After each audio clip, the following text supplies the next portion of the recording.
Assalamualaikum warahmatullahi wabarakatuh.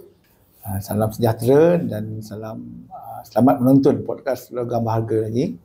Saya Hazin Salim bin Marjan, seorang Operation Business Coach. Bersama saya panel Logam Berharga, iaitu seorang Certified Precious Metals saya, Tuan Abdul Syukur Abdullah. Assalamualaikum Tuan. Waalaikumsalam Tuan Hazin. So kita dalam topik kali ini, episod kali ini ialah episod tentang industri logam berharga. Dan saya dengan Tuan Syukur akan bersama berbincangkan tentang syariah compliance. Yeah. Okay. Tuan Syukur. Right. Terima kasih Tuan Hazin. Cuma ni saya nak tambah sedikit lah rangkaian industri logam berharga ni. Kebelakangan ni berbanding episod-episod yang dulu lah, yang terawal bahagian pertama, rangkaian industri logam berharga ni teknik pemasaran dia berubah. Tak macam dulu lagi lah. Dulu banyakkan kalau di peringkat peluncitan kita mengharapkan walk-in customer. Sekarang ni tak ada. Pemasaran ni without boundary, tanpa sebadan. Dengan adanya medsos lah. Sekarang ni orang masuk Facebook, jual barang kemas. Orang masuk Insta, kurang lah. TikTok menjadi satu media yang paling popular. Semua industri termasuklah perwujudan barang kemas. TikTok. Semua beralih lah cara-cara pendedahan pemasaran, semua beralih kepada medsos. Medsos itu cabaran yang terkini lah. Dan selain daripada kaedah pemasaran tadi, value added pada produk bank berharga ni itu syariah compliance. Syariah compliance, value added kita panggil, di mana perdagangan tu patuh syariah. Tidak patuh syariah, dengan perkataan lain, menjauhi isu-isu riba. Sebab emas ni merupakan bahan ribawi. Itu konsep dia. So itu selalu value added lah. Dalam konteks penipuan tak ada, dalam konteks menindas pelanggan tak ada. Jadi itu yang terbaik lah. Sekarang mana-mana syarikat yang terlibat dengan pembuatan barang emas, penghasilan jongkok emas, produk simpanan emas, gold account, silver account, semua akan menggunakan syariah panel sebagai value added untuk meyakinkan komuniti Islam bahawa syarikat ini menjalankan perdagangan telus, tiada aki-aki lah. Macam contoh paper gold dengan physical gold, apa beza dia? Itu soalan dia lah. Kalau paper gold ni tak ada emas, atas kertas je. Jadi di bawah syariah requirement, maka ini haram. Ini haram. Physical gold, you nak jual gold, you ada gold. You ada gold wafer. Maka ini telus. Syariah compliance akan cover tu. Cover. Jadi syariah compliance bukan dari segi muamalat. Bukan dari segi muamalat, dari segi urusan perdagangan. Dari segi fizikal tu sendiri, dia mengambil kira, mengata bahawa syarikat ni memang betul-betul ada fizikal. Ada fizikal. Itu sebab kita macam-macam cerita lah di pasaran hari ni. Jadi saya tak nak cerita yang negatif lah. Apa yang saya maksudkan, dengan adanya pihak ketiga, maka dia mengukuhkan lagi kekuatan, keyakinan peminat emas ni lah. Itu sebab sekarang ni jadi satu trend di mana agensi atau pedagang-pedagang yang menjual global akan melibatkan syariah panel yang kata strict, bergantung pada requirement dia lah. Syariah panel. So even jadi dia sebagai satu bukti lah, satu statement kepada masyarakat, kami meniaga dengan telus. Dengan telus. Dari segi hukum, maksudnya kaedah-kaedah tu ditetapkan oleh panel lah. Terutamanya untuk syariah compliance untuk industri emas ni, Kira syariah compliance akan cover physical atau digital tu? Akan Ya, cover. dia akan cover macam mana proses tu dilakukan. So, asas dia bila kita berurusan dagangan emas ni, kita main taksi dan dok bakar. Taksi dok bakar. Selalu kata, lah ni. Lah ni, orang Kedah panggil lah ni kan. Maksudnya, bila kita beli, physical ada, duit ada. Immediate transaction. Immediate transaction. Jadi, itu konsep asasnya. Maksudnya, pembeli ataupun consumer atau pengguna, bila dia beli emas tu, dia bagi duit, mesti dapat. Tapi ada syarat-syarat lain juga, boleh kena pakai. Dia beli, dia pre-order dan dia akan dapat seminggu. Delay juga. Tapi dibenarkan. Ada syarat-syarat dia. Jadi, panel-panel syariah ni yang menentukan sama ada satu syarat tu patuh atau tidak kaedah tu. Okay, mungkin lebih jelas lagi tentang katalah syariah compliance untuk industri makanan. Kalau untuk ayam tu dia sembelih tu tengok kayaknya memang dia pergi ke proses tu macam mana pisau tu tajam, dibasuh apa semua setiap kali kan. Jadi cara handling tu dia ambil kira. Kali ni untuk industri emas pun dia ambil kira daripada mula sampai hujung. Macam mana daripada mula dia beli emas, duit tu datang dari mana untuk beli material dan pembuatan tu macam mana dan macam mana dijual pada pengguna. Standard tu dah ada? Dia bukan dah ada, dia nas-nas tu guideline tu ada. Kita bagi standard lah, kita bagi standard pasal dia ada garis panduan dia. Sebab dia, saya tak pasti standard, bagi saya dia lebih pada garis panduan lah. Garis panduan untuk menentukan dia comply atau tidak, dia patuh atau tidak.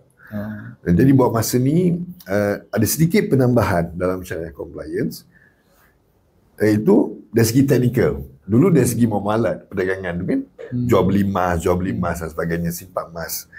Sekarang ni dari segi teknikal pula, dari segi berat barang kemas, jongkong emas tu, dari segi kualiti, kena ambil kira. Itu dari segi teknikal lah. Artinya syariah compliance ni dia akan cover 3 jenis peringkat industri emas ni. Dari pasal dari industri utama, secondary market ke arah nu. Semua tu semua dia. As long dia melibatkan produk logam berharga yang berunsurkan ribawi. Itu dia, badan apa yang keluarkan ni guideline ni? Belum ada lagi. JAKIM dalam proses.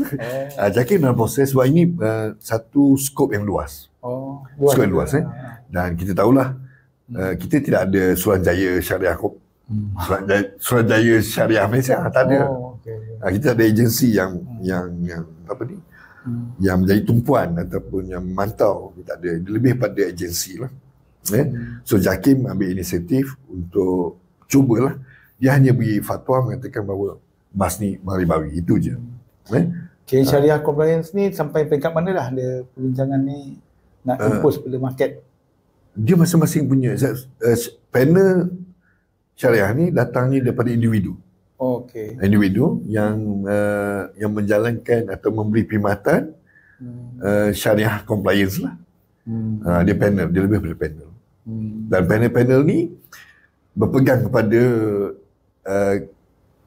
nas-nas ataupun hukum-hukum yang telah ditetapkan lah. Masing-masingnya panel lah. So kita ada beberapa panel, banyak. Saya tak salah saya. Banyak lah. Bank pun ada panel dia, syariah panel sendiri. Bank negara pun ada panel sendiri. Dari segi kewangan, dalam konteks kewangan. Private panel pun ada juga yang bersedia memberi perkhidmatan untuk value added kepada pedagang-pedagang lah, ataupun peruncit. Kayaknya macam saya pun tak jelas lagi macam syariah compliance tu, yang jelas ialah physical against digital dia akan tentukan. Jadi menarik jugalah kalau benda tu akan menolong nak elakkan kes-kes yang digital money kan. Jadi, dia tak kisah, katakan you ada digital gold. Dia mesti bersandarkan emas yang ada. You nak buat digital gold, okay? You kata okay, you beli digital gold, mesti bersandarkan emas. Emas mesti physical. Tak ada isu. Jadi bila orang beli emas online di mana-mana platform, dia punya contoh dia beli 1 gram, 1 gram boleh dibuktikan secara fizikal. Kalau dia boleh buktikan 0.01 gram pun ada Saya total lah.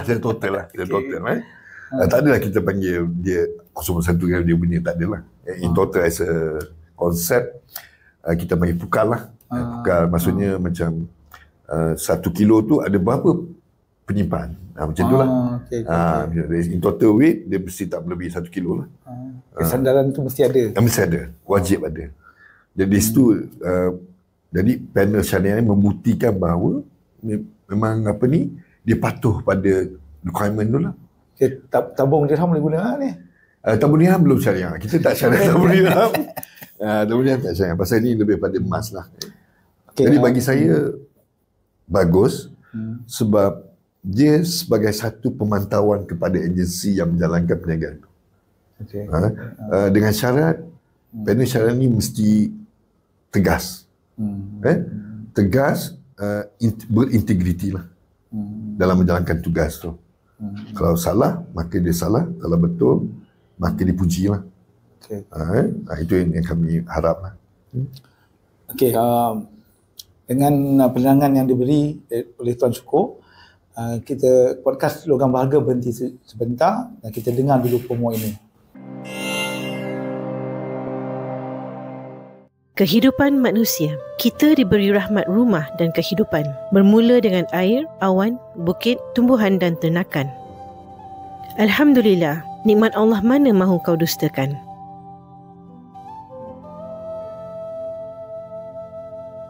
Pihak zakat dan wakaf menerima zakat wakaf emas perak. Ada yang terima ringgit Malaysia, ada yang terima dalam bentuk logam berharga.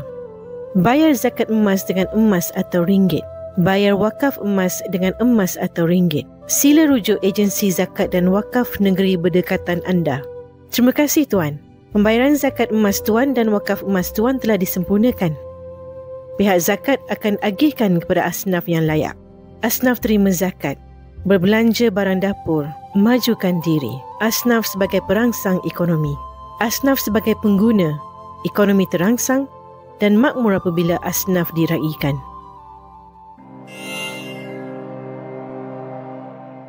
Untuk kuis pada episod ini, kita refer pada episod ke-12. Soalannya ialah, apakah nama sebuah industri sokongan yang menyokong ketiga peringkat industri emas? Iaitu pasaran utama, secondary market dan Arhanu. So, apakah industri yang menyokong tiga-tiga industri yang utama ni lah? Jadi untuk jawapan ni sekali lagi, kita minta subscribe dan sila sertakan juga satu soalan kepada panel podcast Logam Berharga. Assalamualaikum. Jadi dalam industri logam berharga ni, kita dalam topik syariah compliance, dan saya nampaklah macam memang suka juga digital tu. Sekali lagi, digital tu asalkan bersandar pada emas benar pun okey. Tapi memang betul, saya pun baru saya ada jaga pasar raya juga. Nampak semua orang gunakan digital gateway, payment gateway lah. Payment gateway, gateway yang gunakan QR code. Saya tengok kita cuba elak tapi dah semua normalisasi. Tapi di antara masalah yang suka ialah nak checking semula. Nak checking semula semua outlet semua cawangan, macam nak sahkan payment tu dah berlaku. Betul. Tu nak semak semula, tu yang susah lah. Jadi saya pun baru nak cuba QR code, baru nak cuba. Orang lain dah buat lama dah. QR code, lepas tu dengan touch and go kan, e-wallet kan. Jadi padahal kita tengok KK Mart lah, apa semua dah pakai dah. Dah pakai dah. Dah lama pakai. Dah pakai lah. Semua pakai lama dah. Jadi insyaAllah kalau syariah compliance ni dapat membantu sama-sama menyemak pada setiap proses Jadi benda perkara tu akan elakkan skema macam-macam lah kan. Betul. Jadi Tuan Syukur nak tambah lagi? Bagi saya lah, syariah compliance ni adalah satu aktiviti yang terbaik lah Actually dia melindungi pengguna, end user lah. Kita panggil pengguna lah. Dia protect pengguna secara tak langsung. Walaupun tidak ada undang-undang. Tidak ada undang-undang. Contohnya lah, mana-mana agensi, contoh, sekiranya panel tu okey, dia akan buat audit lah. Sepanjang setahun tu dia akan buat audit. Apabila berlaku ketidakpatuhan didapati oleh panel tersebut, penyelesaian tersebut, maka dia perlu rectify lah, perbaiki. Perbaiki. Kalau tak boleh diperbaiki, maka ketidakpatuhan itu kekal. Maka dia tidak termasuk lagi di bawah syariah, pematuhan syariah. Maka dia become konvensional lah. Dan perlu dimaklumkan kepada pengguna-pengguna tersebut. Dia kena beritahu lah betul, okey, syarikat ni dah tak boleh patuh lagi. Dia tak boleh nak buat macam mana dia buat pun tak boleh nak patuh juga. Syarat-syarat compliance tadi ataupun syariah ni lah. Maka dia kena declare lah. Sebagai panel dia kena declare pada public bahawa syarikat tersebut tidak dapat mematuhi atas sebab-sebab tertentu. Kena maklumkan. So automatic dia become conventional. Right? Okay. So panel withdraw je lah. Itu yang kita nak. Kita harap perkara ni mesti ada integriti lah. Kita tak nak syariah ni, syariah panel ni tak tegas. Kita ada tegas. Kira apa-apa industri sekalipun, terutamanya kita tentang industri logam berharga ni, kita kena bersedialah dengan kata SST-nya, luxury tax-nya, invoice-nya, syariah compliance-nya, semua kena bersedia, faham. So, ini overall, secara umumnya dia menambah baikkan sistem perdagangan tersebut. Dia menambah baikkan sistem perdagangan tersebut daripada aktiviti yang dikatakan tidak patuh lah. Tidak patuh maksudnya black market, money laundry, scammer. Jadi ini cuba dielakkan lah dengan ada pematuhan. Saya pun kadang syok beli online kan. Dah kena 2 kali. Sekali emas, sekali lagi dia barang antik. Barang antik dia kena. Barang antik dia kena kan. Jadi kena usaha-usaha ni semua usaha-usaha kerajaan tentang kata e-invoice tu dengan SST ni semua membantu lah. Dalam konteks pihak kerajaan pula, syariah compliance ni tak wajib. Tak wajib. Tapi value added. Value added. Dan you tahulah, majority masyarakat kita orang Islam. So it become part of the requirement tu. Normalization kita panggil, saya suka sebut normalisasi lah. Pada benda itu hukum. Kan, hukum. Macam zakat. Macam kita bincang soal zakat, wakaf. Satu hukum. Wajib kena buat. Syariah compliance ni, katanya kita kena cari ustaz sendiri lah. Ustaz sendiri kata. Yang bertauliah lah. Bertauliah lah. Bertauliah. Kita boleh ambil sorangan. Kita boleh ambil. Kita mesti ada cari yang bertauliah. Yang ada academic background. Yang faham dan mudah dia explain pada masyarakat. Dengan fakta-fakta yang ditimpakan. Jadi bagi saya itulah kebaikan, kelebihannya mana-mana perniagaan atau syarikat yang gunakan syariah panel. Lagi dia kita panggil value added lah. Value added. Tapi betul juga macam dari segi industri kan, kita ambil halal juga lah. Ya betul. Halal. Lebih 90% sebenarnya orang non-Muslim yang pegang. Betul. Tu. Tapi dalam masa sama brand-brand katalah financial instrument pun dia claim sebagai Islamic banking, apa semua kan. Tapi pada masa sama dia ada conventional banking ke? Tapi dalam masa sama kalau boleh syariah compliance cek juga zakat bayar tak. Jangan cakap potong tak potong lah. Itulah kita potong zakat lah, declaration lah. Kita tengok sejauh mana praktis dalam Islamic punya perniagaan lah kan. Sama ada selain daripada syariah compliance, saya rasa dalam topik ni kita nak sebut satu perkara, ada tentang harga turun naik emas lah sikit. Jadi tuan ada terangkan tentang setengah orang tu dalam perniagaan emas ni dia tak beli turun atau naik, kayaknya janji upah aku RM10. Jadi dia tak kisah turun naik. Aku mungkin elaborate sikit tu ada. Okey. Kalau siapa yang maintain dia spesifik bahawa macam ni harga emas tu turun naik. Okey, turun naik lah. So bila turun naik, possibility dia untuk more profit tu tinggi kalau harga tu naik. So dia beli asal, kata dia beli dengan RM100, tiba-tiba harga emas tu naik RM200. So dia profit disebabkan bukan jualan disebabkan harga pasaran. Dia bukan dagangan, dia harga pasaran. Okay, dia make profit. Kalau dia jual dengan customer beli, dia boleh letak RM10. Setiap kali aku nak jual kena untung RM10. So dia maintain lah. Bila harga turun pun dia tetap nak untung RM10. Jadi dia averaging lah. Sebab tu saya ingat Tuan bagi contoh ni, saya sebut salin barang. Salin barang.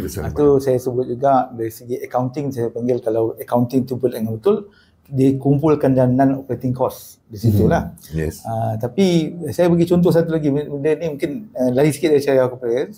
Tapi yang menarik satu contoh kita bagi tahu, contohnya katalah satu orang tu ada 100 gram emas, kan? Dan dia simpan dalam peti ais katalah 100 gram. Peti besi lah. Peti besi. Peti besi. Peti ais tak boleh lah. Sejuk. Jadi dia tak jual. Cukup bulan depan tiba harga emas 1 gram jadi RM300. Kan 100 gram artinya RM30,000 katalah. Tapi dia tak buat apa-apa transaction apa-apa. Tapi bulan depannya dia ada 100 gram juga, tapi harga sudah jadi RM40,000. So adakah RM10,000 tu untung? Oh, okey. Okey, macam inilah. Apa benda pun kita simpan, dia tidak ada hasil. Semua logik lah kan.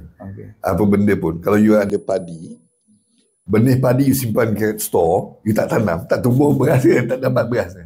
Itu hasil dia. So apa perniagaan yang kita, kalau kita banyak stok, you won't make profit. Inventory ada inventory. Jadi stok tu you kena reduce, every year kena reduce. Kalau boleh every end of the year zero stock, you make profit. Okay, sama juga emas. Itu sebab diorang kata, harga naik lah, aku untung ni. Tapi itu untung angin ni lah. Untung angin. So my recommendation mudah. Bila dia mencapai satu keuntungan yang boleh dimanfaatkan, jual. Okay. Memang you tak akan boleh beli balik immediately, kan? So you simpanlah duit tu. Simpan duit tu, bila harga turun, you beli. Kalau harga tu turun, you boleh dapat beli dengan modal campur untung 100 gram. You hanya dapat beli balik dengan modal you, dengan harga dulunya, dengan campur keuntungan yang dapat tu, dapat 100 gram balik. But even kan, andai you beli dengan modal yang untung tadi, you beli dapat 101 gram, your profit is 1 gram. You simpan, then dia accumulated lah. Dalam industri logam berharga ni, artinya siapa dalam industri ni kita kena tambah ilmu lah. Ya, kena tambah ilmu. Kita dari segi perdagangan, dari stok tu betul lah, dari segi accounting dia panggil cost of goods sold. Cost of goods sold lah. Jadi baru dia kira untung ke tak. Profit kan. Profit. Jadi dan kita ada ilmu-ilmu lain, kita kena faham tentang syariah compliance, e-invoice, SST, semua ni ilmu yang kita kena bersedia lah. Sebagai seorang pedagang lah. Sebagai seorang pedagang. Jadi kita ingat dalam episod ni kita berakhir di sini. Jadi umpama percumanya kitaran air, semoga penerangan daripada Tuan Abu Syukur pada episod ini memberi manfaat kepada para penonton. Sekian, terima kasih.